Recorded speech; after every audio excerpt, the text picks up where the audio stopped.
Okay, now we want to carry out a function which we call add join. Let's say, for example, you are given a feature class or a point data set with incomplete data, or you're given a feature class and you're asked to add more records to it that exist on a text file or a CSV file. I'm going to show you how we'll go about that. So currently, I'll go to our catalog, right? If you go to your CSV folder, you will see two Excel file or two CSV file called RSU underscore crime datasets and RSU underscore crime underscore locations. I'll bring in my RSU underscore crime locations, drag it in. It comes under the standalone tables because it's a table. It has no special reference. Then I'll go to my dataset geodatabase here under the RSU underscore data feature datasets. I will add my RSU crime data. Good. Change the symbology to something that is visible. Right. All right. Good. I can increase the size. All right. Now, if you right click on the RSU crime dataset, go to the attribute table, you find out that we have these records and then the case number, description, incidents, listings, and nothings, which has the special reference for this data set. Let's check the RSU crime location file. Open. Yeah, you see we have more information. We have reported time, case number, location, and gender.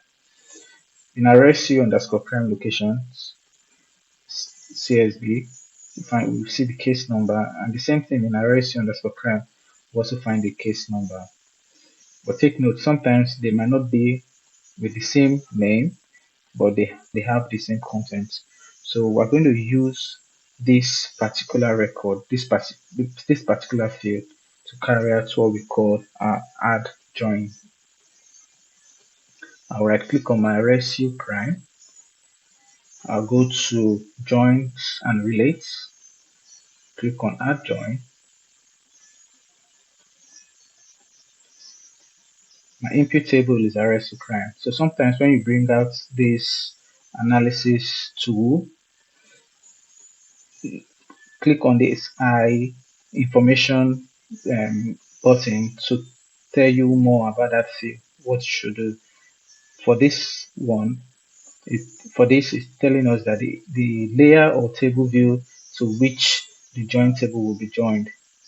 And in a case, it's RSU crime. It's asking us for the input field. Let's do the same thing. The case number, because that is the field that is we want to use to bring in this other table. So the input field by default, it selects the case number. It notices that this field, it's the same with the data we have here. Yeah. Now the join table, by default, it picks up also the RSU underscore crime location CSV file.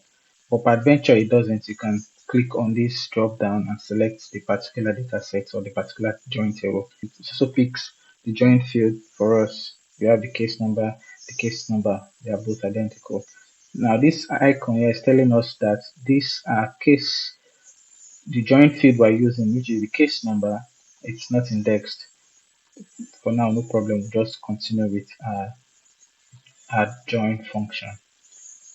Now I want to keep all input records. I don't want to index the join field. I'll validate my join to see if there's any issue. Yes, scroll down. Everything works perfectly well. So I close, then carry out. Okay. You can see automatically we now have more records in our arrest crime dataset. Okay.